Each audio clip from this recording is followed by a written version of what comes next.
like you're right. There's not a lot of sort of psychological ambiguity to Yeah. like, is she crazy? Was she really the wife the whole time? It is like They even tell you the people are bad from the pretty much the beginning. Yeah, So there's a lot of dramatic irony to this, where like we are let in on a lot of information another filmmaker might have left as like, you know, oh, here are the twists, here they're kind of the reveals. Yeah, leave it more of a mystery kind of thing. Whereas this is more, it's almost more of it's not an action movie by any means, but it has these beats of just like, I've got to figure out the next step to get out of here, rather than her going through like a psychological torment or something like that. Well, and it does still have twists, but it kind of leaves them for more of the minute details on like how are her escape plans actually going to work out. Like you can tell that. Yes, I think Lewis's interest in this was, you know, how do I maximize the sort of logistical tension of what is being experienced here? Like what is this character's kind of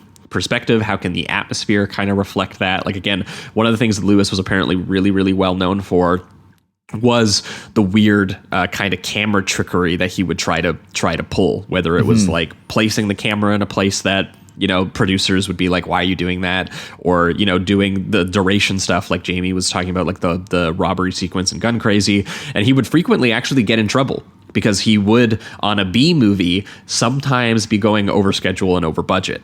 Okay. And I was wondering what kind of filmmaker he was. I mean, to me, when I was seeing the style and knowing that they were B movies, I'm like, yeah, maybe he was going over budget and over time. It seems like he would have to. Yeah, but that's also the thing, is he was working with like 1/20th of what other budgets would have been anyway. So even going over budget for him was still like really, really cheap movie. Yeah.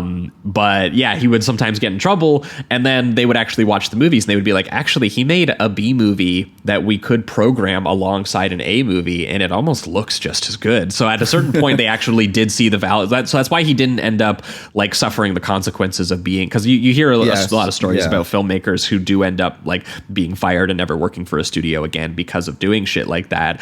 And this was a rare case of the B movie studio guys actually saw the value of having a level of talent like him, you know, actually making their movies seem more expensive than they actually were. Like, that is actually how you spread word of mouth about your studio. That is actually how, you know, you get this played as a B picture to a Hitchcock movie or something, and people go, wow, that was pretty good. Right. It's not Hitchcock, but it's pretty good. It's pretty close to the real thing.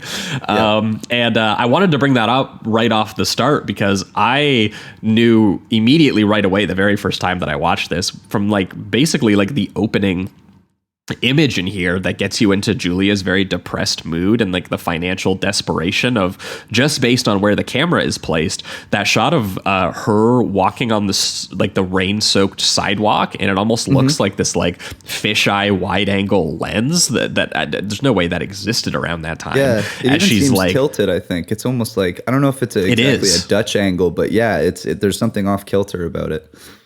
Yeah, and choosing that kind of shot for the first time we ever see her, while she mournfully walks back to her apartment, where she's, you know, we learn that she's behind on rent, and she's recently just lost work due to this like surgery, and she's single, and, you know, she's not, you know, someone who's looking to like just marry a rich guy. She wants to make her own independent way, and doesn't she's applying seem to have any friendships either. Like the maid that she walks into doesn't seem to like her, and almost I think it's in the first 10 or 15 minutes as she leaves to the new job, the maid gets rid of like the letter that she left and a portrait of her. So like she really it does feel very much like and she steals her money because she leaves because she gets that new job and leaves her rent money to, you know, the renter. And the maid just like straight up just takes it and goes, yeah, I'm going to pretend that you didn't pay your rent, you know? So it seems like nobody is on her side. The only one that you get is kind of a glimpse of is Dennis. And yet he does come back into play in the latter half. But she seems like completely alone.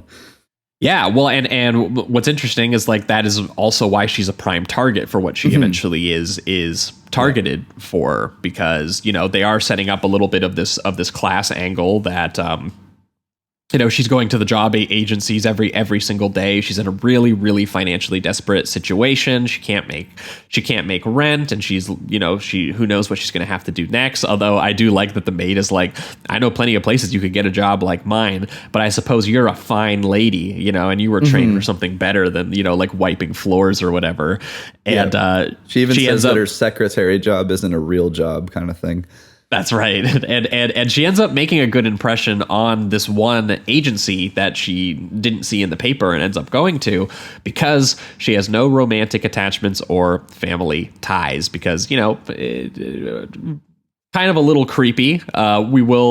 Perhaps whoever put that ad in the paper is looking for someone who could disappear with ease, Yeah.